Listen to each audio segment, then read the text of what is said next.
नमस्कार विद्यार्थी मित्रांनो, सहज अध्ययनमध्ये तुमचं स्वागत आहे। आज आपण सराव संच 2.4 मधील तिसरा प्रश्न वर्ग समीकरणाचं सूत्र वापरून सोडवणार आहोत। जर हा व्हिडिओ तुम्हाला आवडला तर व्हिडिओला आठवणीने लाईक करा आणि आपल्या येणाऱ्या प्रत्येक व्हिडिओचं नोटिफिकेशन मिळवण्यासाठी आठवणीने आपल्या चॅनलला सबस्क्राइब करा।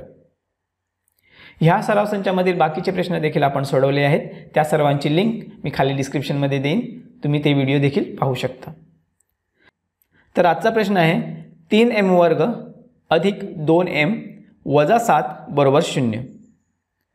तर उत्तरामध्ये सर्वात अगोदर आपण हे समीकरण जसंच्या तसं लिहून घेऊयात। 3m वर्ग अधिक 2m वजा 7 बरोबर 0।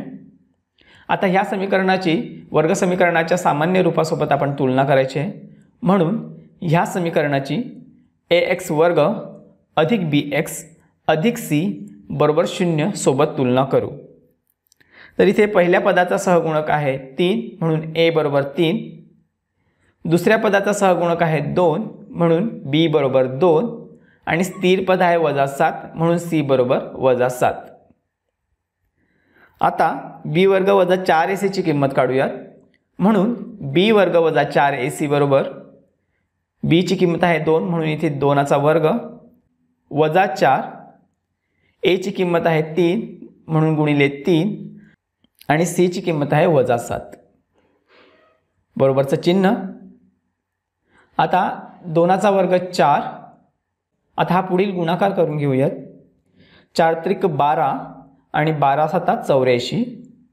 तर 84 उत्तर आलं, मात्र 4 आणि 7 या दोन्ही पदांचा चिन्ह वजा असल्यामुळे हा गुणाकार येणार अधिक, म्हणून अधिक 84। आता 4 अधिक 84 बरोबर 88। तर आपल्याला b वर्ग वजा 4ac ची किंमत मिळाली 88। आता सूत्र लिहूयात, म्हणून m बरोबर वजा b प्लस मायनस वर्गमुळात b वर्ग वजा 4ac छेद 2a। आता यांच्या किमती भरून घेऊयात। b ची किंमत आहे 2 म्हणून इथे येणार वजा 2 प्लस मायनस b वर्ग वजा 4ac ची किंमत मिळाली आपल्याला 88 म्हणून वर्गमुळात 88 छेद 2, a ची किंमत आहे 3 म्हणून गुणिले 3 बरोबरचं चिन्ह। वजा 2 जसेच्या तसे आले, प्लस मायनसचं चिन्ह। आता हे जे 88 आहेत हा कसलाही वर्ग नाही आहे, मग याचं वर्गमूळ कसं काढायचं? तर आपल्याला याला लहान रूप देता येईल, म्हणजे 88ला बघा 4 ने भाग जातोय, म्हणून या 88चं आपण रूपांतर असं करूयात 4 गुणिले 22। तर बघा इथे 4 जर आपण वेगळे काढले का, कारण ह्या 4चा आपल्याला वर्गमूळ काढता येईल, छेद 2 गुणिले 3।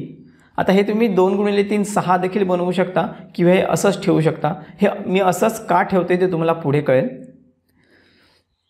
आता पुढे बरोबर हे वजा 2 जसेच्या तसे आले, हे प्लस मायनसचं चिन्ह जसंच्या तसं आलं। आता हे जे वर्गमूळात 4 आहेत याचं वर्गमूळ 2 येईल, म्हणून ते वर्गमूळ आपण वर्गमूळ चिन्हाच्या बाहेर लिहूयात 2 आणि उरलेले 22 वर्गमूळाच्या चिन्हात लिहूयात, म्हणून वर्गमूळात 22 छेद 2 गुणिले 3। आता बघा ह्या अंशाच्या ठिकाणी ही 2 पदं झाली। पहिलं पद आहे वजा 2 आणि दुसरं पद आहे 2 वर्गमूळात 22। ह्यातून सामायिक अवयव कोणता बाहेर निघू शकतो? तर ह्यातून सामायिक अवयव बाहेर निघू शकतो 2, म्हणून 2 आणि कंसात लिहूयात वजा 2 मधून 2 गेले, राहिले वजा 1 प्लस मायनसचं चिन्ह आणि 2 वर्गमूळात 22 मधून गेले 2 म्हणून राहिले वर्गमूळात 22 छेद 2 गुणिले 3। आता बघा या छेदाच्या 2ने अंशाच्या 2ला पूर्ण भाग जातोय।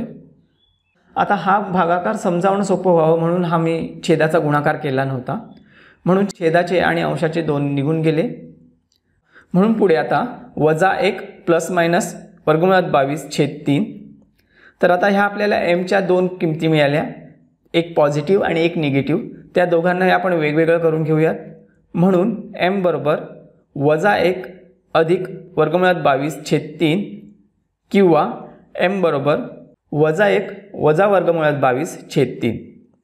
तर ह्या ज्या mच्या 2 किमती मिळाल्या, ह्याच किमती ह्या समीकरणाची मुळे आहेत, म्हणून दिलेल्या वर्ग समीकरणाची मुळे वजा 1 अधिक वर्गमूळात 22 छेद 3 आणि वजा 1 वजा वर्गमूळात 22 छेद 3 आहेत।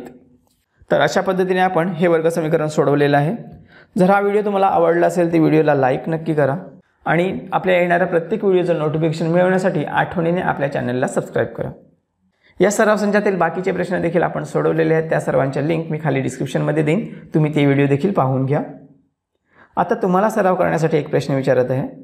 5m वर्ग अधिक 4m वजा 6 बरोबर 0. तर हे वर्ग समीकरण तुम्ही सूत्राचा वापर करून सोडवायचं आहे आणि त्याचं येणारं उत्तर तुम्ही कमेंट बॉक्समध्ये कमेंट करून मला सांगायचं आहे. चला तर आजच्या व्हिडिओमध्ये आपण इथेच थांबूयात. भेटूयात पुढच्या व्हिडिओमध्ये. तोपर्यंत काळजी घ्या. थँक्यू.